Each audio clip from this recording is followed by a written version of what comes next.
আওয়ামী লীগ এবং জাতীয় পার্টিকে পুনর্বাসন করার চেষ্টা করবে তারা তাদের রাজনীতি বাংলাদেশে শেষ হয়ে যাবে।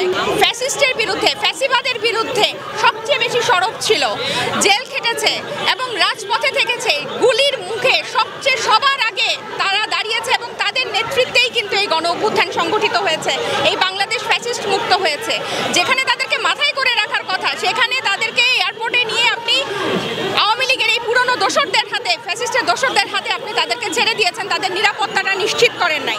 ওখানে যারা এই নিরাপত্তার দায়িত্বে ছিল, যারা এই প্রোটোকলের দায়িত্বে ছিল তাদেরকে শাস্তির আওতায় আনতে হবে। এবং তারা যে অকথ্য ভাষায় যারা এখানে ভিডিওতে সব কিছুই কিন্তু পরিষ্কার দেখা যাচ্ছে, কারা যারাকে আক্রমণ করেছে, কারা যারাকে আক্রমণ করার জন্য হামলা করার চেষ্টা করেছে তাদেরকে কিন্তু বিচারের আওতায় আনতে হবে, তাদেরকে শাস্তির আওতায় আনতে হবে। প্রত্যেকবারের মতো বিবৃতি দিয়ে বা দায়সারাভাবে কোনোভাবে কিন্তু এটা পার পাওয়ার সুযোগ নাই। মেয়েরা রাজনীতিতে আসার পর থেকে অনবরত কিন্তু আমরা এই ধরনের হামলার শিকার হচ্ছি, এই ধরনের সাইবার অ্যাটাক, এবং এই দফা কিন্তু সরাসরি আক্রমণ করলো।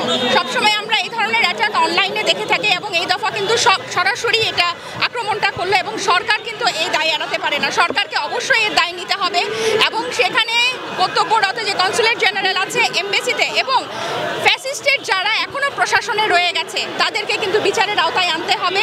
কারা আছে এটা কিন্তু খুঁজে বের করতে হবে এবং সরকার থেকে কিন্তু আমরা এই জবাব বুঝে নিব। আপনারা জানেন আপনাদের আজকে যে সংবাদ সম্মেলন হয়েছে সেখানে আমরা বলেছি পররাষ্ট্র মন্ত্রণালয় থেকে কিন্তু আমরা এই জবাব বুঝে নিব যে কেন আমাদের নেতা নেত্রীদের উপর এই হামলা হলো। এটা নিয়ে আমাদের দলীয় মন্তব্য আমরা পরে জানাবো, কিন্তু যারাই আওয়ামী লীগ এবং জাতীয় পার্টিকে পুনর্বাসন করার চেষ্টা করবে তারা তাদের রাজনীতি বাংলাদেশে শেষ হয়ে যাবে। কারণ তারা মনে করে যে তারাই সবচেয়ে ক্ষমতাধর। আসলে বাংলাদেশের সবচেয়ে ক্ষমতাধর হচ্ছে বাংলাদেশের জনগণ এবং বাংলাদেশের জনগণ হাসিনাকে পালাতে বাধ্য করে হাসিনার সাম্রাজ্যকে ভেঙে দিয়ে এটা প্রমাণ করে দিয়েছে। যারাই আওয়ামী লীগ এবং জাতীয় পার্টিকে পুনর্বাসন করার চেষ্টা করবে তারাই তাদের রাজনীতির কবর রচনা করবে বাংলাদেশে। ধন্যবাদ।